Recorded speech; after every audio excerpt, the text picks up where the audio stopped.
Hi students, എല്ലാവർക്കും smart ലേണിംഗ്സിൻ്റെ മറ്റൊരു ക്ലാസ്സിലേക്ക് സ്വാഗതം. അപ്പോൾ ഇതുവരെ നമ്മൾ കേരള പോലീസ് ആക്ടിൻ്റെ ഒരു പാർട്ടിൻ്റെ ക്ലാസ് ചെയ്തു. അതുപോലെ തന്നെ നമ്മുടെ BNSSൻ്റെ ഫസ്റ്റ് നമ്മൾ ക്ലാസ് ചെയ്തു. അപ്പോൾ ഇന്ന് നമ്മൾ പോകുന്നത് കേരള പോലീസ് ആക്ടിൻ്റെ ബാലൻസ് ആയിട്ടുള്ള കുറച്ച് വകുപ്പുകളാണ്. അതുമായിട്ട് ബന്ധപ്പെട്ട അനുബന്ധിത വസ്തുക്കൾ നമുക്ക് ഇന്നത്തെ ക്ലാസ്സിൽ പറഞ്ഞു പോകാം.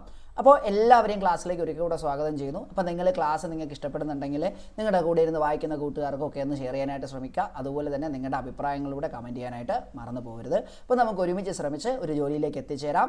അപ്പോൾ നമ്മുടെ ക്ലാസ് സ്റ്റാർട്ട് ചെയ്യാം. സെക്ഷൻ 29 കേരള പോലീസ് ആക്ടിൻ്റെ സെക്ഷൻ 29 പറയുന്നത് പോലീസ് ഉദ്യോഗസ്ഥരുടെ പൊതുവായ പെരുമാറ്റങ്ങളെക്കുറിച്ചാണ്. ഡ്യൂട്ടിയിലിരിക്കുന്ന ഓരോ പോലീസ് ഉദ്യോഗസ്ഥനും പൊതുജനം. അപ്പോൾ ഒരു പോലീസ് ഉദ്യോഗസ്ഥൻ്റെ പെരുമാറ്റം, അപ്പോൾ നമ്മൾ ഒരു ജോലിയിൽ കയറി കഴിഞ്ഞാൽ, ഒരു പോലീസ് ജോലിയിൽ പോലീസുകാരനായിട്ട് മാറിക്കഴിഞ്ഞാൽ അവിടെ നമ്മുടെ ഉദ്യോഗസ്ഥരുടെ പെരുമാറ്റം എങ്ങനെയെന്നാ പറയുക. സെക്ഷൻ 29 പ്രകാരം ഡ്യൂട്ടിയിലുള്ള എല്ലാ പോലീസ് ഉദ്യോഗസ്ഥരും പൊതുജനങ്ങളോടുള്ള പെരുമാറ്റത്തിൽ, അപ്പോൾ 29 പറയുന്നത് പൊതുജനങ്ങളോടുള്ള പെരുമാറ്റമാണ്.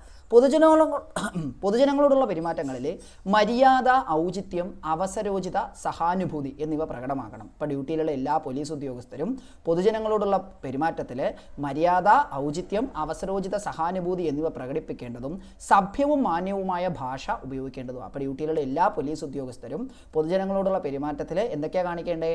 മര്യാദ, ഔചിത്യം, അവസരോചിതമായ സഹാനുഭൂതി, അതേപോലെ തന്നെ സഭ്യവും മാന്യവുമായ ഭാഷ ഉപയോഗിക്കുക. ഇത് പൊതുജനങ്ങളോടാണ്.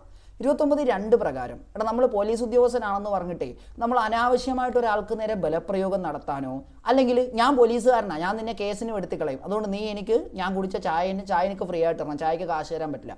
ഈ പണ്ടൊക്കെ ഇങ്ങനെ കാണിക്കുന്ന ഒരു കൂട്ടം, എല്ലാവരും അല്ല, ഒരു ചെറിയൊരു കൂട്ടം ഉദ്യോഗസ്ഥരുണ്ടായിരുന്നു. അതായത് പോലീസ് ഉദ്യോഗസ്ഥനാണെന്നുള്ള രീതിയിൽ പവർ കാണിക്കുക. അതായത് ഞാൻ ഒരു പോലീസുകാരനാണ്, അപ്പോൾ എനിക്ക് ഫ്രീ ആയിട്ട് ചായ തരണം, അല്ലെങ്കിൽ എനിക്ക് ഫ്രീ ആയിട്ട് ആഹാരം തരണം എന്നൊക്കെയുള്ള രീതിയിലൊക്കെ.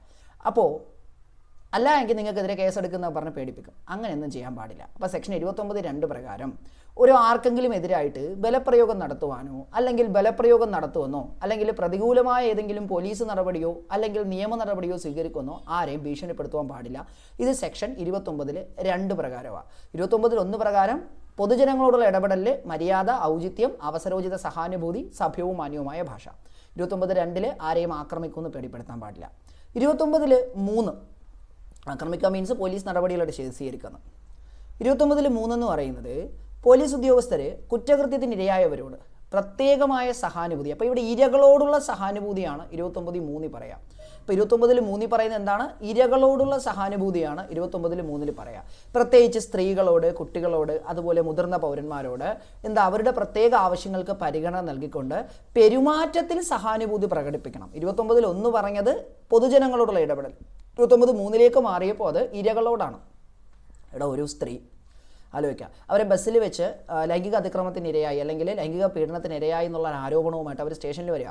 അപ്പോൾ സ്റ്റേഷനിൽ വരുമ്പോൾ സ്റ്റേഷനിലെ വനിതാ പോലീസ് ഉദ്യോഗസ്ഥ അവരുടെ വസ്ത്രധാരണത്തെ വെച്ച് പറയാം, നീ ഇന്ന രീതിയിൽ വസ്ത്രം ധരിച്ചതുകൊണ്ടാണ് നിനക്ക് നേരെ ഒരു ആക്രമണം ഉണ്ടായത് എന്ന രീതിയിൽ സംസാരിക്കുന്നത് ഫെയർ ആണെന്ന് നിങ്ങൾക്ക് തോന്നുന്നുണ്ടോ? അല്ല. അതാ പറഞ്ഞത്, ഇരയായവരോട് സഹാനുഭൂതി പെരുമാറ്റത്തിൽ പ്രകടിപ്പിക്കേണ്ടതാണ്. ദെൻ 29(4) പ്രകാരം പോലീസ് ഉദ്യോഗസ്ഥർ അനാവശ്യ ആക്രമണോത്സുകത പ്രകടനം വർജിക്കേണ്ടതാണ്. ഉപേക്ഷിക്കേണ്ടതോ വർദ്ധിക്കേണ്ടതെന്നല്ല, വർജിക്കേണ്ടതെന്ന് അല്ലെങ്കിൽ ഉപേക്ഷിക്കേണ്ടതെന്നാണെന്ന് മനസ്സിലാക്കുക കേട്ടോ. വർദ്ധിക്കേണ്ടതെന്നല്ല, ഒരു കറക്ഷനുണ്ട്. ഓക്കെ. പ്രകോപനം ഉണ്ടായാൽ തന്നെ, ശ്രദ്ധിക്കുക, പ്രകോപനം ഉണ്ടായാൽ തന്നെ എന്താണ്? നിയന്ത്രണം ഇല്ലാതെ പെരുമാറ്റം ഒഴിവാക്കുക. അതായത് പ്രകോപനം ഉണ്ടെങ്കിൽ തന്നെ ആത്മനിയന്ത്രണം കൈവിടാതെ പെരുമാറാൻ വേണ്ടി ശ്രദ്ധിക്കുക. ഇവിടെ വേറൊന്നുമല്ല, നിങ്ങൾ പോലീസ് ഉദ്യോഗസ്ഥനായിട്ട് ഡ്യൂട്ടിക്ക് നിൽക്കുക, നിങ്ങളുടെ ഫ്രണ്ടിൽ വന്നിട്ട് ഒരാൾ നിങ്ങളെ തെറി വിളിക്കുവാണ്. നിങ്ങൾക്ക് അയാളെ അടിക്കാനുള്ള അധികാരമില്ല, അവിടെ വരുന്നില്ല. അതായത് ഇപ്പോൾ നിങ്ങൾ സമരത്തിന് നിൽക്കുമെന്ന് വിചാരിക്കും. സമരത്തിന് നിങ്ങൾ നോക്കിക്കൊണ്ടിരിക്കുക, നിങ്ങളുടെ ഫ്രണ്ടിൽ നിൽക്കുന്ന ആൾക്കാർ പോലീസ് ഉദ്യോഗസ്ഥർക്കെതിരെ പോടാ പുല്ലിയെ പോലീസ് എന്ന് മുദ്രാവാക്യം വിളിക്കുന്നുണ്ട്. നിങ്ങൾ സിനിമയിലെങ്കിലും കണ്ടിട്ടുണ്ടാവും. അപ്പോൾ നിങ്ങൾക്ക് പോയി അടിക്കാൻ പറ്റില്ല. ഉത്തരവ് കിട്ടിയാൽ മാത്രമേ ആ സമരത്തെ പിരിച്ചുവിടാനുള്ള നടപടി നിങ്ങൾക്ക് സ്വീകരിക്കാൻ പറ്റുള്ളൂ. അതുവരെ നിങ്ങൾക്ക് കയ്യും കെട്ടി മിണ്ടാതെ നിർവികാരരായി നിൽക്കേണ്ടതായി വരും. ഇപ്പോൾ പോലീസ് ഉദ്യോഗസ്ഥർ അനാവശ്യമായിട്ടുള്ള ആക്രമണോത്സുകത പ്രകടനം വെടിയേണ്ടതും പ്രകോപനം ഉണ്ടായാൽ തന്നെ ആത്മനിയന്ത്രണം പാലിക്കേണ്ടതുമാണ്. ആ ഒരു കാര്യം മനസ്സിലാക്കുക. 29(5) പോകുമ്പോൾ കസ്റ്റഡിയിലോ പരിചരണത്തിലോ ഉള്ള ആരോടും മോശമായി പെരുമാറുവാനോ സഭ്യമല്ലാത്ത ഭാഷ ഉപയോഗിക്കുവാനോ പാടില്ല. അപ്പോൾ പോലീസ് ഉദ്യോഗസ്ഥരുടെ പരിചരണത്തിലോ കസ്റ്റഡിയിലോ ഉള്ള ആരോടും മോശമായിട്ട് പെരുമാറുവാനോ അതേപോലെ തന്നെ സഭ്യമല്ലാത്ത ഭാഷ ഉപയോഗിക്കാനോ പാടില്ല. അപ്പോൾ 29 പോലീസ് ഉദ്യോഗസ്ഥൻ്റെ പൊതുവായ പെരുമാറ്റങ്ങളെക്കുറിച്ചാണ് പറയുക. അതിൽ നിങ്ങൾ നോക്കേണ്ട സെക്ഷൻസ് 1 എന്ന് പറയുമ്പോൾ പൊതുജനങ്ങളോടുള്ള പെരുമാറ്റം, ദെൻ 3 എന്ന് പറയുമ്പോൾ ഇരകളോട്, 5 കസ്റ്റഡിയിലുള്ളവരോട് 3 പേരോടും മാന്യമായി പെരുമാറുക, സഭ്യമല്ലാത്ത ഭാഷ ഉപയോഗിക്കാതിരിക്കുക. ഇനി 29 എടാ നിങ്ങൾ ഏതെങ്കിലും ഒരു പോലീസ് ഉദ്യോഗസ്ഥനെ ഒരു പൊതുസ്ഥലത്ത് കാണുമ്പോൾ മോശമായ വസ്ത്രവിധാനത്തിലോ ഇവനൊരു ബട്ടണെങ്കിലും ഓപ്പൺ ആക്കിയിട്ട് നിങ്ങൾ കണ്ടിട്ടുണ്ടോ? ട്രാഫിക്കിൽ നിൽക്കുന്ന ഉദ്യോഗസ്ഥൻ ചൂടായതുകൊണ്ട് ഷർട്ടിൻ്റെ ബട്ടൺ ഓപ്പൺ ആക്കിയിട്ട് നിൽക്കുമോ? ഇൻഷോർട്ട് എടുത്ത് വെളിയിലിട്ട് ടക്കൻ ചെയ്തേക്കുന്നിടത്ത് പുറത്തോട്ട് നിൽക്കുമോ? ഒരിക്കലുമില്ല. കാരണം ഒരു പോലീസ് ഉദ്യോഗസ്ഥൻ പൊതുസ്ഥലത്ത് പ്രത്യക്ഷപ്പെടുമ്പോൾ ശാരീരികമായി സുസജ്ജരായിരിക്കേണ്ടതും ഏതെങ്കിലും ചുമതല ശുഷ്കാന്തിയോടുകൂടെ നിർവഹിച്ചതിൻ്റെ ആ സമയത്ത് നിർവഹിച്ചതിൻ്റെ ഭാഗമായിട്ടല്ലാതെ മലിനമായതോ വൃത്തിയോ വെടിപ്പോ ഇല്ലാത്തതായ അവസ്ഥയിലല്ല എന്ന് സ്വയം ഉറപ്പുവരുത്തുക. അപ്പോൾ സ്വയം ഉറപ്പുവരുത്തേണ്ടതാണ്. അയാൾ നോർമലായിട്ടുള്ള രീതിയിലാണ് നിൽക്കുന്നത് എന്ന് അയാൾ സ്വയം ഉറപ്പുവരുത്തേണ്ടതാണ് എന്നുള്ള കാര്യവും കൂടെ ഒന്ന് നിങ്ങളൊന്ന് ശ്രദ്ധിച്ചോളാം. ഇപ്പോൾ 29 ആണ് പറഞ്ഞത് പോലീസ് ഉദ്യോഗസ്ഥൻ്റെ പൊതുവായ പെരുമാറ്റങ്ങൾ. ഇനി നമ്മൾ അടുത്ത് നോക്കുന്ന സെക്ഷൻ 31 പോലീസ് ഉദ്യോഗസ്ഥർ വിവരങ്ങൾ രഹസ്യമായി സൂക്ഷിക്കേണ്ടതാണ്. അപ്പം എന്താ പറഞ്ഞത്? സെക്ഷൻ 31 പ്രകാരം പോലീസ് ഉദ്യോഗസ്ഥർ വിവരങ്ങൾ എങ്ങനെ സൂക്ഷിക്കേണ്ടതാ? രഹസ്യമായി സൂക്ഷിക്കേണ്ടതാണ്. മൂന്നാമതൊരാൾ അറിയാൻ പാടില്ല. 31 മൂന്നാമതൊരാൾ അറിയാൻ പാടില്ല. ഏതെങ്കിലും ഒരു അന്വേഷണത്തിൻ്റെ ഭാഗമായിട്ട് നിങ്ങൾക്കൊരു വ്യക്തിനെ കുറിച്ചോ അല്ലെങ്കിൽ ഒരു സ്ഥാപനത്തെക്കുറിച്ചോ ഒരു വിവരം നിങ്ങൾക്ക് ലഭിക്കും. അത് ഔദ്യോഗിക ആവശ്യത്തിന് വേണ്ടിയല്ലാതെ മറ്റൊരു കാര്യത്തിനും ആ വിവരങ്ങൾ പങ്കുവെക്കാൻ പാടില്ല. അപ്പോൾ ഏതെങ്കിലും ഒരു വ്യക്തിനെ കുറിച്ചോ അല്ലെങ്കിൽ സ്ഥാപനത്തെക്കുറിച്ചോ നിങ്ങൾക്ക് ലഭിക്കുന്ന വിവരങ്ങൾ ഔദ്യോഗിക ആവശ്യങ്ങൾക്ക് വേണ്ടിയിട്ടല്ലാതെ നിങ്ങൾ പങ്കുവെക്കാനായിട്ട് പാടില്ല. ആരോടും പറയരുത്. 31 പ്രകാരം ചിലപ്പോൾ പറയാം, നിങ്ങൾ കണ്ടിട്ടില്ലേ, ഇപ്പോൾ ഇയാളാണ് കുറ്റവാളിയുടെ രേഖാചിത്രം എന്ന് പറഞ്ഞിട്ട് നോട്ടീസ് ഒട്ടിച്ചേക്കുന്നത്, അല്ലെങ്കിൽ ഇവരെ സൂക്ഷിക്കുക എന്ന് പറഞ്ഞ് ബോർഡ് വെച്ചേക്കും. അങ്ങനെ ചെയ്യാം.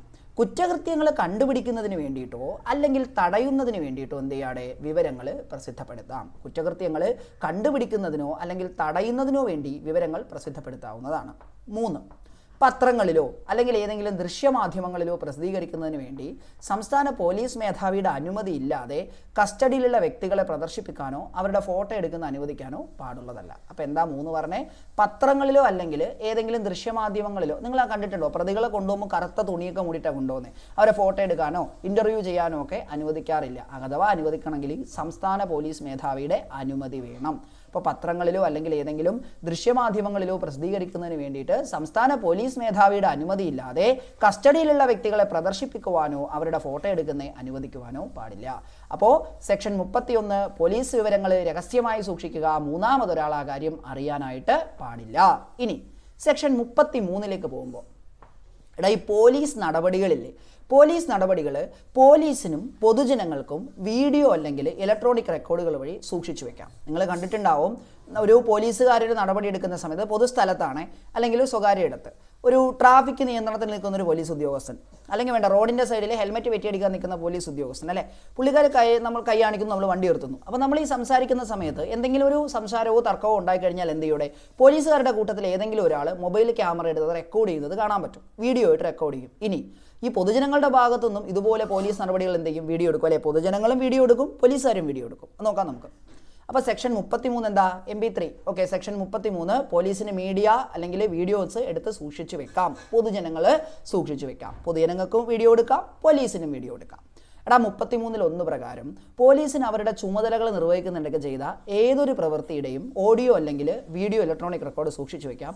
നാളെ അതിൻ്റെ പേരിൽ ഒരു ആക്ഷേപം ഉണ്ടാകുന്ന സമയത്ത് അത് തെളിവായിട്ട് കാണിക്കുകയും ചെയ്യാം. നാളെ അതിൻ്റെ പേരിൽ ഒരു ആക്ഷേപം ഉണ്ടാകുന്ന സമയത്ത് എന്ത് ചെയ്യാതെ അത് തെളിവായിട്ട് അവർക്ക് കാണിക്കുകയും ചെയ്യാം. അതായത് ഒരു പോലീസ് ഉദ്യോഗസ്ഥൻ മോശമായി പെരുമാറിയെന്ന്, തൻ്റെ കർത്തവ്യ നിർവഹണത്തിനിടയിൽ മോശമായി പെരുമാറിയെന്ന് ഒരു സ്ത്രീ അഭിപ്രായപ്പെട്ട് കഴിഞ്ഞാൽ അവിടെ അവരെ അറസ്റ്റ് ചെയ്ത സമയത്തുള്ള ആ ഒരു വീഡിയോ കാണിക്കാമല്ലോ, അത് തെളിവായിട്ട് എടുക്കാം, മനസ്സിലാക്കാം. ഇനി 33 2 പ്രകാരം പൊതുജനങ്ങൾ ആരെങ്കിലും ഇങ്ങനെ വീഡിയോ എടുത്തു കഴിഞ്ഞാൽ അതിന് എന്ത് ചെയ്യാൻ പാടില്ല? പോലീസ് ഉദ്യോഗസ്ഥരെ തടയാൻ പാടില്ല. ഇപ്പോൾ പൊതുജനങ്ങൾ ആരെങ്കിലും ഇതുപോലെ വീഡിയോ ഷൂട്ട് ചെയ്യുവാണെങ്കിൽ പോലീസ് ഉദ്യോഗസ്ഥനെ തടയാൻ പാടില്ല. അല്ലെങ്കിൽ നീ ആരുടെ ഷൂട്ട് ചെയ്യാന്ന് പറഞ്ഞാൽ ക്യാമറ പിടിച്ചുകൊണ്ട് പോകാനോ ഫോൺ പിടിച്ചുകൊണ്ട് പോകാനൊന്നും പാടില്ല. പൊതുജനങ്ങൾക്കും വീഡിയോ എടുക്കാം, പോലീസിനും വീഡിയോ എടുക്കാം. അപ്പോൾ ഇത് പ്രകാരം നിങ്ങൾ ആലോചിക്കേണ്ട മറ്റൊരു കാര്യം, ഒരിക്കലും പോലീസ് സ്റ്റേഷനുള്ളിൽ പോയിട്ട് വീഡിയോ എടുക്കാൻ പറ്റില്ല, അത് മനസ്സിലാക്കുക. പൊതുസ്ഥലത്തോ സ്വകാര്യ സ്ഥലത്തോ ഉണ്ടാകുന്ന പോലീസ് നടപടികളാണ് നിങ്ങൾക്ക് റെക്കോർഡ് ചെയ്യാൻ പറ്റുന്നത്. പോലീസ് സ്റ്റേഷനുള്ളിൽ കയറിയിട്ട് നിങ്ങൾക്ക് ഈ ഒരു റൈറ്റ് ഉപയോഗിച്ച് വീഡിയോ എടുക്കാൻ പറ്റില്ല, അത് മനസ്സിലാക്കുക. അപ്പോൾ സെക്ഷൻ 29 പോലീസ് ഉദ്യോഗസ്ഥരുടെ പൊതുവായ പെരുമാറ്റം. സെക്ഷൻ 31 പോലീസും പൊതുജനങ്ങളും എന്ത് ചെയ്യുക? പോലീസ് 31 സെക്ഷനിൽ 31 പ്രകാരം പോലീസ് വിവരങ്ങൾ രഹസ്യമായി സൂക്ഷിക്കുക. സെക്ഷൻ 33 പ്രകാരം പോലീസിനും പൊതുജനങ്ങൾക്കും എന്ത് ചെയ്യാം? ഓഡിയോ വീഡിയോ ഇലക്ട്രോണിക് റെക്കോർഡുകൾ എടുക്കുകയും സൂക്ഷിച്ചു വെക്കുകയും ചെയ്യാം. അടുത്ത് സെക്ഷൻ 37 സ്വകാര്യ സ്ഥലങ്ങളിൽ അല്ലെങ്കിൽ സ്വകാര്യ ഇടങ്ങളിലേക്കുള്ള പോലീസിൻ്റെ പ്രവേശനം. ഒരാളുടെ ഒരു പ്രൈവറ്റ് ആയിട്ടുള്ള ഒരു സ്ഥലത്തേക്ക് പോലീസ് പ്രവേശിക്കുന്ന എപ്പോഴായിരിക്കും? അപ്പോൾ 37 സ്വകാര്യ സ്ഥലങ്ങളിൽ അല്ലെങ്കിൽ സ്വകാര്യ ഇടങ്ങളിലേക്കുള്ള പോലീസിൻ്റെ പ്രവേശനം. സ്വകാര്യ ഇടങ്ങളിലേക്ക് പോലീസ് പ്രവേശിക്കുന്ന എന്തൊക്കെ കാരണത്തിനായിരിക്കാം എന്ന് ചോദിച്ചാൽ, ഒന്നുകിൽ സുരക്ഷ ഉറപ്പാക്കുന്നതിനായിട്ട്, അല്ലെങ്കിൽ ആസന്നമായ അപകടം ഒഴിവാക്കുന്നതിന് വേണ്ടിയിട്ട് ഓരോ പോലീസ് ഉദ്യോഗസ്ഥനും ആചാരം, മര്യാദ, സ്വകാര്യത, ഔചിത്യം എന്നിവയ്ക്ക് തക്കതായ പരിഗണന നൽകിക്കൊണ്ട് ശരിയെന്നും മതിയായതെന്നും അങ്ങനെയുള്ള ഉദ്യോഗസ്ഥന് ന്യായീകരണ ബാധ്യസ്ഥതയും എക്സ്പ്ലെയിൻ ചെയ്ത് കൊടുക്കണം. ഉത്തരവാദിത്വമുള്ള കാരണമുണ്ടെങ്കിൽ ഏതൊരു സ്വകാര്യ സ്ഥലത്തും പ്രവേശിക്കാം. എന്തിനാണ് ഒരു പോലീസ് ഉദ്യോഗസ്ഥൻ സ്വകാര്യ സ്ഥലത്ത് പ്രവേശിക്കുന്നതെന്ന് ചോദിച്ചാൽ, ഒന്നിൽ അവിടെ നടന്നുകൊണ്ടിരിക്കുന്ന ഒരു കുറ്റകൃത്യം തടയുന്നതിന് വേണ്ടിയിട്ട്, അല്ലെങ്കിൽ ആ സ്ഥലത്തിന് സുരക്ഷ നൽകുന്നതിന് വേണ്ടിയിട്ട്, അല്ല എങ്കിൽ അവിടെ നടക്കുന്ന പ്രവർത്തനങ്ങളിൽ നിന്ന് അവിടെയുള്ള ആൾക്കാരെ രക്ഷപ്പെടുത്തുന്നതിനോ, അല്ലെങ്കിൽ അവിടെ ആരെങ്കിലും ബന്ദിയാക്കി വെച്ചാൽ അവരെ മോചിപ്പിക്കുന്നതിനോ, അത് നമ്മൾ പിന്നീട് BNSSൽ വിശദമായി പഠിക്കും. അപ്പോൾ ഇതേപോലെയുള്ള കാര്യങ്ങൾ എന്ത് ചെയ്യാതെ പോലീസിന് സ്വകാര്യ സ്ഥലത്ത് പ്രവേശിക്കാം. പ്രവേശിക്കുന്ന സമയത്ത് എന്തൊക്കെയാണ് ഇവിടെ പോലീസുകാർ ഉറപ്പുവരുത്തേണ്ടത്? ആചാരം, മര്യാദ, സ്വകാര്യത, ഔചിത്യം. എന്തൊക്കെയാണ് നോക്കേണ്ടത്? ആചാരം, മര്യാദ, സ്വകാര്യത, ഔചിത്യം. ഇതൊക്കെയാണ്. ഓക്കെ, സെക്ഷൻ 37 നമ്മൾ എൻഷുർ ചെയ്യേണ്ട കാര്യങ്ങൾ. ഇനി നമുക്ക് സെക്ഷൻ, പിന്നെ അതേപോലെ ഒരു കാര്യം കൂടെ ഉണ്ട് കേട്ടോ. അത്യാവശ്യം അല്ലെങ്കിൽ മാക്സിമം ആ സ്ഥലത്തിൻ്റെ ഉടമസ്ഥതയുള്ള ആളുടെ പെർമിഷൻ അല്ലെങ്കിൽ അനുവാദം നേടാൻ കൂടെ ശ്രമിക്കുക, അല്ലെങ്കിൽ സഹകരണം നേടാൻ കൂടെ ശ്രമിക്കുക. അതായത് അനുവാദം ഉണ്ടെങ്കിലേ പ്രവേശിക്കാവൂ എന്നല്ല, മാക്സിമം ആളുടെ സഹകരണം കൂടെ ഉറപ്പുവരുത്താനായിട്ട് ശ്രമിക്കുക. അപ്പോൾ 37 സ്വകാര്യ സ്ഥലം അല്ലെങ്കിൽ പോലീസിൻ്റെ പ്രൈവറ്റ് പ്ലേസ് എൻട്രി ആണ് കേട്ടോ. എന്നാൽ ഒരു പോലീസ് ഉദ്യോഗസ്ഥൻ ഈ അധികാരം വിനിയോഗിക്കുന്നതിന് മുമ്പ് കെട്ടിടത്തിൻ്റെയും പരിസരത്തിൻ്റെയും ചുമതലയുള്ള വ്യക്തിയുടെ സഹകരണവും സമ്മതവും നേടാൻ സാധ്യമാകുന്നിടത്തോളം ശ്രമിക്കേണ്ടതാണ്. ഓക്കെ, ആ ഒരു കാര്യം കൂടെ ശ്രദ്ധിക്കുക. ഇനി നമ്മൾ പഠിക്കുക സെക്ഷൻ 38 ആണ്. 38 പറഞ്ഞാൽ കുറ്റകൃത്യം തടയുന്നതിന് പോലീസ് ഇടപെടേണ്ടതാണ്. ഡ്യൂട്ടിയിലുള്ള അല്ലെങ്കിൽ അല്ലാതെയുള്ള ഒരു പോലീസ് ഉദ്യോഗസ്ഥൻ തൻ്റെ സാന്നിധ്യത്തിലോ സമീപത്തിലോ നടന്നുകൊണ്ടിരിക്കുന്നതോ അല്ലെങ്കിൽ നടക്കാൻ പോകുന്നതോ ആയ ഒരു കുറ്റകൃത്യത്തെ പറ്റി ഒരു വിവരം ലഭിക്കുകയോ അല്ലെങ്കിൽ കാണുകയോ ചെയ്താൽ തൻ്റെ കഴിവിൻ്റെ പരമാവധി ഇടപെട്ട് ആ കുറ്റകൃത്യം തടയാൻ അയാൾ ശ്രമിക്കേണ്ടതാണ്. അപ്പോൾ കേരള പോലീസ് ആക്ടിൻ്റെ സെക്ഷൻ 38 പ്രകാരം കുറ്റകൃത്യം തടയുന്നതിന് പോലീസ് ഇടപെടേണ്ടതാണ്. ഒരു പോലീസ് ഉദ്യോഗസ്ഥൻ അയാളുടെ സാന്നിധ്യത്തിലോ സമീപത്തോ നടന്നുകൊണ്ടിരിക്കുന്നതോ അല്ലെങ്കിൽ നടക്കാൻ പോകുന്നതോ ആയ ഏതെങ്കിലും കുറ്റകൃത്യം അയാളുടെ കഴിവിൻ്റെ പരമാവധി നിയമപരമായി ഇടപെട്ട് തടയേണ്ടതും അവസാനിപ്പിക്കേണ്ടതുമാണ് സെക്ഷൻ 38 പ്രകാരം. ഇനി ഒരു പോലീസുകാരനെ സെക്ഷൻ 38(1) പ്രകാരം ഒരു പോലീസുകാരൻ നോക്കിയപ്പോൾ ഒരു ഗുണ്ട ഒരു റോഡിൽ നിന്ന് അടിയുണ്ടാക്കുകയാണ്. ഒരു ഗുണ്ട ഒരു റോഡിൽ നിന്ന് തർക്കം ഉണ്ടാക്കുകയാണ്. ആ തർക്കം ഉണ്ടാക്കുമ്പോൾ ആ ഗുണ്ട കലാപം ഉണ്ടാക്കുക, അല്ലെങ്കിൽ എന്താ പറയുക, ഒരു പ്രശ്നം ഉണ്ടാക്കുക. അയാളെ കീഴ്പ്പെടുത്തി അയാളെ നോർമലാക്കി പൊതുക്രമം അത് പാലിക്കുന്നത് പോലീസുകാരുടെ ജോലിയല്ലേ. അപ്പോൾ ഇയാൾ പോകുമ്പോൾ ഇയാളെ കൊണ്ട് ഒറ്റയ്ക്ക് പറ്റൂല. ഓക്കെ, ആ ഗുണ്ട കയ്യിലായതുകൊണ്ട് പോലീസുകാരെ ഒറ്റയ്ക്കേ ഉള്ളൂ. അപ്പോൾ അയാൾക്ക് എന്ത് ചെയ്യാടെ? ഈ ആവശ്യത്തിനായി അയാൾക്ക് 38(2) പ്രകാരം സ്ഥലത്തുള്ള ഏതെങ്കിലും കായശക്തിയുള്ള കായശക്തി മീൻസ് ആരോഗ്യമുള്ള പ്രായപൂർത്തിയായ വ്യക്തിൻ്റെ സേവനം നിയമാനുസൃതം ആവശ്യപ്പെടാം. അവിടെ 3-4 ആൾക്കാർ കൂട്ടം കൂടി നിൽപ്പുണ്ട്. അവരോട് സഹായം ചോദിക്കാം. ന്യായമായ കാരണങ്ങളൊന്നും ഇല്ല എങ്കിൽ ഈ സഹായം ചോദിക്കൽ അല്ലെങ്കിൽ ഈ ഒരു അഭ്യർത്ഥനയെ എന്ത് ചെയ്യടാ? നിയമാനുസൃതം അനുസരിക്കാൻ ഇവർ ബാധ്യസ്ഥരാണ്. അതായത് കാര്യത്രേ ഉള്ളൂ. 38(1) പ്രകാരം ഒരു പോലീസ് ഉദ്യോഗസ്ഥർ സ്ഥലത്തേക്ക് വരുമ്പോൾ അവിടെ ഒരു ഗുണ്ട ആക്രമണം നടത്തുകയാണ്. അപ്പോൾ ഇയാളെ പിടിച്ചു കെട്ടാൻ പോലീസിനെ കൊണ്ട് ഒറ്റയ്ക്ക് പറ്റൂല. അപ്പോൾ കത്തി താഴെ ഇടാന്ന് പറഞ്ഞിട്ടൊന്നും താഴെ ഇടുന്നില്ല. അപ്പോൾ എന്ത് ചെയ്യണം? നാട്ടുകാരെ സഹായം ചോദിക്കാം, ആരോഗ്യമുള്ള ആരുടെയും സഹായം ചോദിക്കാം. അത് ന്യായമാണെങ്കിൽ അങ്ങനെ സഹായം നൽകാൻ ഈ പറഞ്ഞ ആര് ബാധ്യസ്ഥരാ? പൊതുജനങ്ങൾ ബാധ്യസ്ഥരാ. ഇത് നമ്മൾ BNSSൻ്റെ സെക്ഷൻ 31 നമ്മൾ ഈ ഒരു കാര്യം ഒന്നുകൂടെ ചർച്ച ചെയ്തിട്ടുണ്ടായിരുന്നു. ആ ക്ലാസ് കൂടെ ഒന്ന് നിങ്ങൾ ജസ്റ്റ് കണ്ടുപോക്കുക. ഓക്കെ, ഇനി സെക്ഷൻ 3 നമ്മുടെ 38(3) പ്രകാരം അപ്രകാരമുള്ള നിർദ്ദേശങ്ങൾ അനുസരിക്കാതിരുന്നു എന്ന കാരണം കൊണ്ട് എന്നോട് സഹായം ചോദിച്ചു, അപ്പോൾ എനിക്ക് ചെയ്യാൻ പറ്റിയില്ല. ഞാൻ നോക്കിയപ്പോൾ ആ ഗുണ്ട എനിക്ക് അറിയാവുന്ന ആളാണ്. നാളെ ഇവരെ പിടിച്ചു കൊടുത്തു എന്ന് പറഞ്ഞാൽ നാളെ ഇവൻ വന്ന് എന്നെ അടിക്കും. അതുകൊണ്ട് ഞാൻ എന്ത് ചെയ്തു? ഞാനത് ചെയ്തില്ല എന്ന കാരണം കൊണ്ട് മാത്രം ഒരു വ്യക്തിയെ എന്ത് ചെയ്യാൻ പറ്റില്ല? പോലീസ് ഉദ്യോഗസ്ഥനെ അറസ്റ്റ് ചെയ്യാൻ പറ്റില്ല. അതായത് ഒരു വ്യക്തിയോട് സഹായം ചോദിച്ചു, അയാൾ കൊടുത്തില്ല, അതുകൊണ്ട് അയാൾ അറസ്റ്റ് ചെയ്യാൻ പറ്റില്ല. മാത്രമല്ല ആവശ്യപ്പെട്ട സേവനം തത്സമയം നൽകിയില്ല എന്ന കാരണത്താൽ അയാൾക്കെതിരെ ജില്ലാ പോലീസ് മേധാവിയുടെ മുൻകൂർ അനുമതിയില്ലാതെ യാതൊരു നിയമ നടപടികളും സ്വീകരിക്കാൻ പാടില്ല. അതായത് ഈ ഒരു സഹായം കൊടുത്തില്ല എന്നതിൻ്റെ പേരിൽ ജില്ലാ പോലീസ് മേധാവിയുടെ മുൻകൂർ അനുമതിയില്ലാതെ നടപടി സ്വീകരിക്കുവാനും പാടില്ല. ഓക്കെ, 38(1). അപ്പോൾ 38 ഒന്നുകൂടെ പറയാം. കുറ്റകൃത്യം തടയുന്നതിന് പോലീസ് ഇടപെടേണ്ടതാണ്. ഒരു പോലീസ് ഉദ്യോഗസ്ഥൻ അയാളുടെ സാന്നിധ്യത്തിലോ സമീപത്തോ നടന്നുകൊണ്ടിരിക്കുന്ന അല്ലെങ്കിൽ നടക്കാൻ പോകുന്ന കുറ്റകൃത്യം കഴിവിൻ്റെ പരമാവധി ഇടപെട്ട് തടയുക. അതിനുവേണ്ടി 38(2) പ്രകാരം ആളിന് സഹായം ചോദിക്കാം. ഇനി സഹായം 18 വയസ്സ് കഴിഞ്ഞ ആരോഗ്യമുള്ള ആളോട് ഇനി ചോദിച്ചിട്ട് കൊടുത്തില്ല എന്ന് പറഞ്ഞാൽ അറസ്റ്റ് ചെയ്യാനും പറ്റത്തില്ല. ജില്ലാ പോലീസ് മേധാവിയുടെ മുൻകൂർ നടപടിയില്ലാതെ നമ്മുടെ പേരിൽ നിയമ നടപടി എടുക്കാനും പറ്റില്ല. അത് മനസ്സിലാക്കുക. കാര്യം നമ്മൾ കുറ്റമൊന്നും ചെയ്യുന്നില്ലല്ലോ. 39 പോലീസിൻ്റെ നിയമപ്രകാരമുള്ള നിർദ്ദേശങ്ങൾ പാലിക്കേണ്ടതാണ്. അപ്പോൾ കേരള പോലീസ് ആക്ടിൻ്റെ സെക്ഷൻ 39 പറയുന്നത് പോലീസിൻ്റെ നിയമപ്രകാരമുള്ള നിർദ്ദേശങ്ങൾ നമ്മൾ എന്ത് ചെയ്യേണ്ടതാണ്? പാലിക്കേണ്ടതാണ്.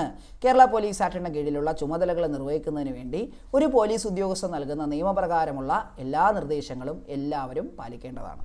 അതായത് ഒരു പോലീസുകാരൻ നിർദ്ദേശം നൽകുന്നത് അല്ലെങ്കിൽ പോലീസുകാരൻ റോഡിൽ നിന്നിട്ട് ട്രാഫിക് നിയന്ത്രിക്കാൻ നമ്മൾ അത് വൺ വേ ആണ്, അതുവഴി പോരുതെന്ന് പറഞ്ഞാൽ നമ്മൾ കേൾക്കാൻ ബാധ്യസ്ഥരാണ്.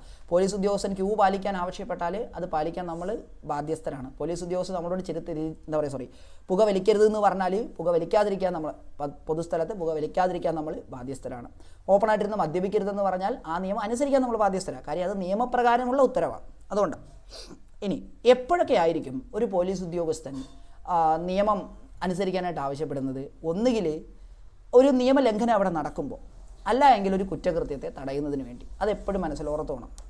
നിയമം അനുശാസിക്കുന്ന ഏതെങ്കിലും ഒരു നിർദ്ദേശം അനുസരിക്കപ്പെടുന്നത് എന്ന് ഉറപ്പുവരുത്തുന്നതിന് ഈ ആക്ടോ അല്ലെങ്കിൽ അതിൻ്റെ കീഴിലുണ്ടാക്കിയ മറ്റേതെങ്കിലും ചട്ടങ്ങളോ റെഗുലേഷനുകളോ ഉത്തരവുകളോ പ്രകാരം ഒരു പോലീസ് ഉദ്യോഗസ്ഥന് നിക്ഷിപ്തമായ ഏതെങ്കിലും നിയമാനുസൃത ചുമതല നിർവഹിക്കുന്നതിനിടയ്ക്ക് ഒരു പോലീസ് ഉദ്യോഗസ്ഥന്, അതായത് അയാളുടെ ജോലി ചെയ്യുന്നതിനിടയ്ക്ക് ഒരു പോലീസ് ഉദ്യോഗസ്ഥൻ എന്ത് ചെയ്യാതെ ഏതെങ്കിലും നിയമപ്രകാരമോ അല്ലെങ്കിൽ നിയമത്തിന് കീഴിൽ ഉണ്ടാക്കിയ ചട്ടമോ ഉത്തരവുകളോ പ്രകാരം ശിക്ഷാർഹമായ ഒരു കുറ്റം ചെയ്യാൻ ഒരുങ്ങുന്ന ഒരാൾക്ക് അത് തടയുന്നതിന് മുന്നറിയിപ്പ് കൊടുക്കാം. അതായത് ഇയാൾ നോക്കിയപ്പോൾ ഒന്നിൽ ഈ ഒരു കുറ്റകൃത്യം ചെയ്യാൻ പോവുകയാണ്, അപ്പോൾ ഇവനോട് നിർദ്ദേശം കൊടുക്കുക, നീ അത് ചെയ്യരുത്, അത് കുറ്റകൃത്യമാണ്. അതിങ്ങനെ സോഫ്റ്റായിട്ട് പറയും, പിന്നീട് പറച്ചിലിൻ്റെ രീതി അങ്ങ് മാറും അല്ലേ.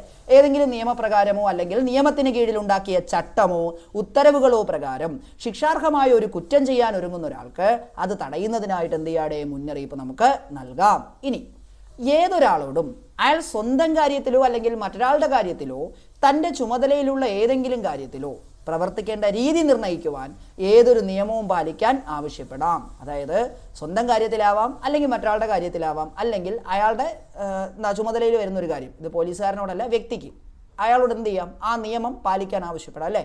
ഇപ്പോൾ പുകയില ഉൽപ്പന്നങ്ങൾ 23 വയസ്സിൽ താഴെയുള്ള ആൾക്കാർക്ക് വിൽക്കാൻ പാടില്ല, അല്ലെങ്കിൽ 18 വയസ്സിൽ താഴെ ആൾക്കാർക്ക് വിൽക്കാൻ പാടില്ല, അതൊരു നിയമമാണ്, അത് പറയാം. ദെൻ ഇങ്ങനെ പറയുന്നത് ചെയ്തില്ല അല്ലെങ്കിൽ അനുസരിച്ചില്ല, അപ്പോൾ അനുസരിക്കാതിരുന്നാൽ അവിടെ ഉറപ്പായിട്ട് എന്ത് ചെയ്യോടെ അവിടെ കുറ്റകൃത്യം ഉണ്ടാവും അല്ലേ. അപ്പോൾ എയും ബിയും ഇനങ്ങളിലെ വ്യവസ്ഥകൾക്ക് വിധേയമായിട്ട് കുറ്റം ചെയ്തുകൊണ്ടിരിക്കുന്നതോ അല്ലെങ്കിൽ പോലീസ് ഉദ്യോഗസ്ഥൻ്റെ സാന്നിധ്യത്തിൽ കുറ്റകൃത്യം ചെയ്തതോ ആയിട്ടുള്ള ഏതൊരാളെയും അറസ്റ്റ് ആവശ്യമുണ്ടെങ്കിൽ അറസ്റ്റ് ചെയ്യാം. അതായത് പോലീസുകാരൻ മര്യാദയ്ക്ക് പറഞ്ഞു, നീ ഇന്ന കുറ്റകൃത്യം ചെയ്യരുത് അല്ലെങ്കിൽ ഇന്ന പ്രവൃത്തി ചെയ്യരുത്, അത് കേൾക്കാതെ പ്രശ്നം ഉണ്ടാക്കുന്നവർ തന്നെ പോലീസുകാർ നോക്കിക്കൊണ്ടിരിക്കുമോ, അറസ്റ്റ് ചെയ്യും. അറസ്റ്റ് ആവശ്യമാണെങ്കിൽ അറസ്റ്റ് ചെയ്യാം. അപ്പോൾ അടിയുണ്ടാക്കുന്നതാണെന്ന് വിചാരിക്കുക. തല്ലുണ്ടാക്കുമ്പോൾ യുവമാർ അതിനുവേണ്ടി ആയുധം ഉപയോഗിക്കില്ലേ, ആ ആയുധവും പിടിച്ചെടുക്കാം. കുറ്റകൃത്യം ചെയ്യാൻ ഉപയോഗിച്ചതോ അല്ലെങ്കിൽ അതിനുവേണ്ടി ഉടൻ ഉപയോഗിക്കാൻ പോകുന്നതോ ആയ ഏതൊരു വസ്തുവും പിടിച്ചെടുക്കാം. അതായത് 2-3 വ്യക്തികൾ ഇതേപോലെ ഒരു തെരുവിലോ ഒരു ചന്തയിലോ പോയിട്ട് അടിയുണ്ടാക്കുകയാണ്. അപ്പോൾ അത് കണ്ടുകൊണ്ട് നിന്ന ഒരു പോലീസുകാരൻ അത് നിർത്താൻ ആവശ്യപ്പെട്ടു, നിർത്തുന്നില്ല. ഇവർ തല്ലുണ്ടാക്കൽ തുടരുന്നു. പോലീസുകാരെ കൂട്ടത്തോടെ വരുന്നു, എല്ലാവരും കൂടെ ചേർന്ന് ഇവരെ പിടിക്കുമ്പോൾ തല്ലുണ്ടാക്കാൻ ഉപയോഗിച്ച കത്തി, വെട്ടുകത്തി, വടിവാള്, കൊടുവാള്, കമ്പിപ്പാര ഇതൊക്കെ കൊണ്ടുപോകുമല്ലോ, ഇതെല്ലാം കൊണ്ടുപോകും. അതാ. ഇനി ഏതെങ്കിലും ഒരു വസ്തുവുമായി ബന്ധപ്പെട്ട് ഒരു കുറ്റകൃത്യം നടന്നിട്ടുണ്ടെങ്കിൽ അത്തരത്തിലുള്ള കുറ്റകൃത്യം തടയുന്നതിനോ അതേപ്പറ്റി അന്വേഷണം നടത്തുന്നതിനോ അത്തരം വസ്തുക്കളും ആവശ്യമെങ്കിൽ പിടിച്ചെടുക്കാം. എന്താ സംഭവം എന്നറിയോ? പൊതുസ്ഥലത്തിരുന്ന് മദ്യപിക്കുന്നത് ശിക്ഷാർഹമാണ്. 2 വ്യക്തികൾ ചേർന്ന് ബിവറേജസ് ഔട്ട്ലെറ്റിൽ നിന്ന് മദ്യം വാങ്ങുന്നു, പൊതുസ്ഥലത്തിരുന്ന് മദ്യപിക്കുന്നു. ഇത് പോലീസുകാർ കണ്ടാൽ എന്ത് ചെയ്യോടെ പിടിച്ചുകൊണ്ട് പോകും. അപ്പോൾ കുറ്റകൃത്യം നടന്നത് മദ്യവുമായി ബന്ധപ്പെട്ടല്ലേ. അപ്പോൾ ആ പ്രതികളെ മാത്രം പിടിച്ചുകൊണ്ട് പോവുക മാത്രമല്ല ചെയ്യുന്നത്, പോകുന്ന പോക്കിൽ ആ മദ്യക്കുപ്പിയും കൂടെ എടുത്തുകൊണ്ട് പോകും. ആ ഒരു കാര്യം ആലോചിക്കാം. അപ്പോൾ വസ്തു പിടിച്ചെടുക്കാം, ആയുധവും പിടിച്ചെടുക്കാം. അപ്പോൾ 39 പോലീസിൻ്റെ നിർദ്ദേശം പാലിക്കണം. 38 കുറ്റകൃത്യങ്ങൾ തടയുന്നതിനായിട്ടുള്ള പോലീസിൻ്റെ ഇടപെടൽ. അപ്പോൾ ഇതുവരെ പഠിച്ച സെഷൻസ് ഒന്നുകൂടെ ഒന്ന് റിപ്പീറ്റ് ചെയ്യാം. നമ്മൾ റിവിഷൻ മോഡിലാണ് പോകുന്നത്, അതുകൊണ്ടാണ് കുറച്ച് സ്പീഡിൽ പോകുന്നത്. ആ ഒരു കാര്യം ശ്രദ്ധിച്ചോളുക. 29 പോലീസിൻ്റെ പൊതുവായ പെരുമാറ്റം. 31 പോലീസ് വിവരങ്ങൾ രഹസ്യമായി സൂക്ഷിക്കുക. 33 പോലീസിനും പൊതുജനങ്ങൾക്കും ഓഡിയോ വീഡിയോ ഇലക്ട്രോണിക് വിവരങ്ങൾ സൂക്ഷിക്കാം, അല്ലെങ്കിൽ മീഡിയ അതിൽ റെക്കോർഡ് ചെയ്ത് സൂക്ഷിച്ച് വെക്കാം. ഏതാ നമ്മുടെ പോലീസ് നടപടിയുണ്ട്. 37 സ്വകാര്യ ഇടങ്ങളിലുള്ള പോലീസിൻ്റെ പ്രവേശനം. 38 കുറ്റകൃത്യം തടയുന്നതിനായുള്ള പോലീസ് ഇടപെടൽ. 39 പോലീസിൻ്റെ നിർദ്ദേശങ്ങൾ പൊതുജനങ്ങൾ അല്ലെങ്കിൽ നമ്മളെ നിയമപാലനത്തിനായുള്ള നിർദ്ദേശങ്ങൾ അനുസരിക്കേണ്ടതാണ്. ഇനി സെക്ഷൻ 57 കാണാതായ ആളുകളെ കണ്ടെത്താൻ പോലീസ് ശ്രമിക്കേണ്ടതാണ്. കാണാതായ ഒരാൾ കാണാതായി എന്ന് വിവരം ലഭിച്ചാൽ നമ്മൾ സ്റ്റേഷനിൽ പോയിട്ട് പരാതി കൊടുക്കുമല്ലോ. അപ്പോൾ ഈ കാണാതായ ആളുകളെ കണ്ടെത്താനായിട്ട് പോലീസ് ശ്രമിക്കേണ്ടതാണ്. സെക്ഷൻ 57(1) പ്രകാരം ഏതെങ്കിലും ഒരാളെ കാണാതായി എന്ന് ന്യായമായും സംശയിക്കാവുന്ന രീതിയിൽ ഒരു SHOയ്ക്ക് വിവരം ലഭിക്കുമ്പോൾ, അപ്പോൾ സെക്ഷൻ 57 പ്രകാരം 57(1) ഒരു SHOയ്ക്ക് വിവരം ലഭിക്കുക, സ്റ്റേഷൻ ഹൗസ് ഓഫീസർക്ക് വിവരം ലഭിക്കുവാണ് ഒരു വ്യക്തിയെ കാണാതായി. അപ്പോൾ കാണാതായി എന്ന് വിവരം ലഭിക്കുമ്പോൾ അയാൾ എന്തൊക്കെ സാഹചര്യത്തിലായിരിക്കട്ടെ, ഒന്നുകിൽ അയാൾ അപകടത്തിലാണെന്നോ അല്ലെങ്കിൽ നിയമാനുസൃത രക്ഷകർത്തൃ സംരക്ഷണയിലല്ലെന്നോ. ഒന്നാമത്തെ സാഹചര്യം, അയാൾ ഏതോ അപകടത്തിൽപ്പെട്ടു, കുട്ടികളാണെങ്കിൽ പാരൻസിൻ്റെ സംരക്ഷണയിലല്ല. 2, ആപൽക്കരമായ കുറ്റകൃത്യത്തിന് ഇരയാക്കപ്പെട്ടിരിക്കാം, ആപൽക്കരമായ കുറ്റകൃത്യത്തിന് ഇരയാക്കപ്പെട്ടിരിക്കാം. 3, അത്തരം ആൾ കോടതിയുടെ ഏതെങ്കിലും നടപടി പേടിച്ച് മുങ്ങി. ഇപ്പോൾ വാറൻറ്റ് വരുമ്പോൾ മുങ്ങുന്ന ആൾക്കാരുണ്ട്, അല്ലെങ്കിൽ എന്താ പറയുക സമൻസ് വരുമ്പോൾ മുങ്ങുന്ന ആൾക്കാരുണ്ട്, അതേപോലെ തന്നെ നമ്മുടെ ഈ പരോൾ തീർന്ന് മുങ്ങുന്ന ആൾക്കാർ. അപ്പോൾ കോടതി ഏതെങ്കിലും നിയമ നടപടി നടപ്പിലാക്കാൻ വരുമ്പോൾ അതിനെ പേടിച്ച് മുങ്ങിയ ആൾക്കാരാണ്, അവന്മാരെയും പൊക്കി പിടിച്ച് കണ്ടുപിടിക്കണ്ടേ. ഈ ഒരു പരിപാടിമാർക്കൊണ്ടേ പോലീസ് ഉദ്യോഗസ്ഥർക്കുണ്ട്. അപ്പോൾ 3 സാഹചര്യങ്ങളിലാണ് മിസ്സിംഗ് കേസ് വരിക. 1, രക്ഷകർത്തൃ സംരക്ഷണയിലല്ല. 2, ഏതോ കുറ്റകൃത്യത്തിനിരയായി. 3, നടപടി പേടിച്ച് മുങ്ങി. ഈ 3 പേരെയും കണ്ടെത്തണമെങ്കിൽ പോലീസ് എന്ത് ചെയ്യണോടെ, വിശ്വസിക്കാൻ തക്ക സാഹചര്യം ഉണ്ടെങ്കിൽ കോഗ്നിസബിൾ കുറ്റത്തിനായിട്ട് നിർണ്ണയിക്കപ്പെട്ട പേര്, കോഗ്നിസബിൾ എന്ന് പറഞ്ഞാൽ വാറന്റ് കൂടാതെ അറസ്റ്റ് ചെയ്യാവുന്ന തരത്തിലുള്ള കുറ്റമാണ് കോഗ്നിസബിൾ കുറ്റം. കോഗ്നിസബിൾ കുറ്റത്തിന് സമാനമായ രീതിയിൽ കേസ് രജിസ്റ്റർ ചെയ്ത് അന്വേഷണം ആരംഭിക്കുക.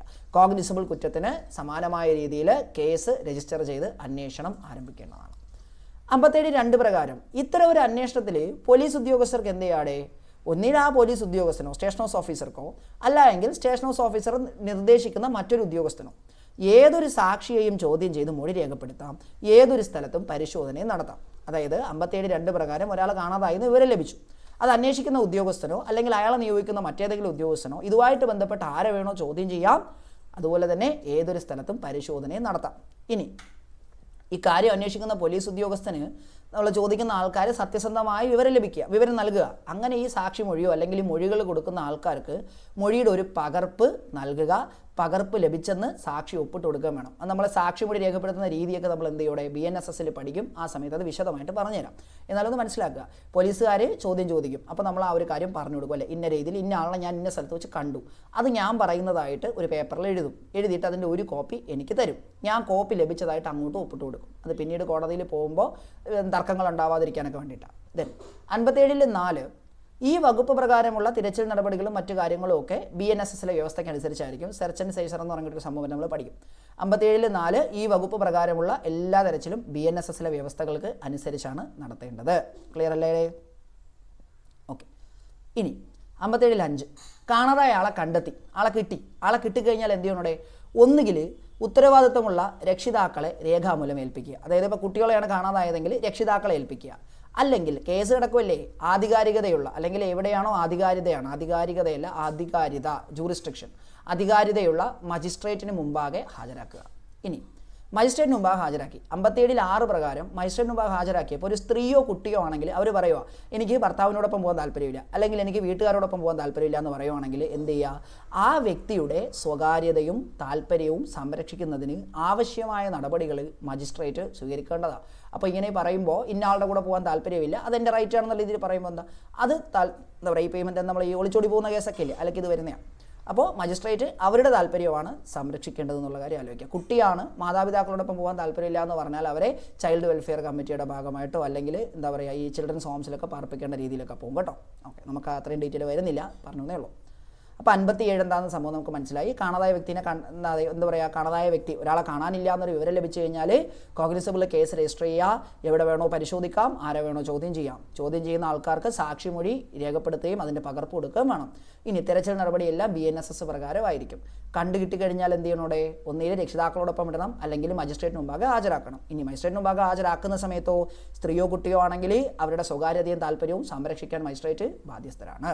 ഇനി നമ്മൾ ഇന്നത്തെ ക്ലാസ്സിലെ അവസാനത്തെ സെഷനിലേക്ക് കിടക്കുവാണ്. സെക്ഷൻ 61 നമ്മളിത് ഒരിക്കൽ പറഞ്ഞു. ഏതെന്നറിയോ, നമ്മളെ പോലീസിൻ്റെ ചുമതലകൾ പറഞ്ഞപ്പോൾ 4(i) പറഞ്ഞു. എന്താണ്, നമ്മുടെ പോലീസ് ട്രാഫിക് ക്രമീകരിക്കേണ്ടതും ട്രാഫിക് നിയന്ത്രിക്കേണ്ടതുമാണ്. പോലീസ് ട്രാഫിക് ക്രമീകരിക്കേണ്ടതും നിയന്ത്രിക്കേണ്ടതുമാണെന്ന് പറഞ്ഞു.